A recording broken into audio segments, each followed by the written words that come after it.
എണീറ്റ് വന്നപ്പോ തൊട്ട് ഇവിടെ ചെറിയ മഴയും തണുപ്പും ഒക്കെ ആയിരുന്നു കേട്ടോ. പുറത്തോട്ടൊക്കെ ഇറങ്ങി നോക്കിയപ്പോ നല്ല കാറ്റുണ്ട്, മഴയും ചാർന്നുണ്ട്. അതുകൊണ്ട് തന്നെ 2 ദിവസം പെട്ടിക്കയറ്റി വെച്ച എന്റെ ജോസ് പ്രകാശ് ഞാൻ പിന്നെയും തിരിച്ചെടുത്തു. വൈകുന്നേരം ആയപ്പോഴത്തേക്കും മഴയൊക്കെ മാറി, എന്നാലും ചെറിയ ക്ലൗഡി ക്ലൈമറ്റ് ആണ്.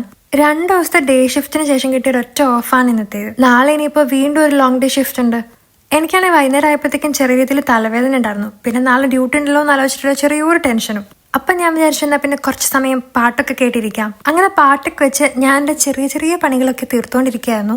വൈകുന്നേരം ആയപ്പോഴത്തേക്കും ഞാൻ വിചാരിച്ചു ഒരു ചായ കുടിക്കാം. ചില സമയത്ത് ഒരു ചായ കുടിച്ചാൽ തന്നെ എന്റെ തലവേദന മാറിക്കിട്ടാറുണ്ട്. അങ്ങനെ ഏലക്കൊക്കെ ഇട്ട് സ്ഥിരം ഉണ്ടാക്കുന്ന ആ ഒരു വലിയ ആർഭാടുള്ള ചായ അല്ല, അതായത് സിമ്പിൾ ആയിട്ടോ ചായ.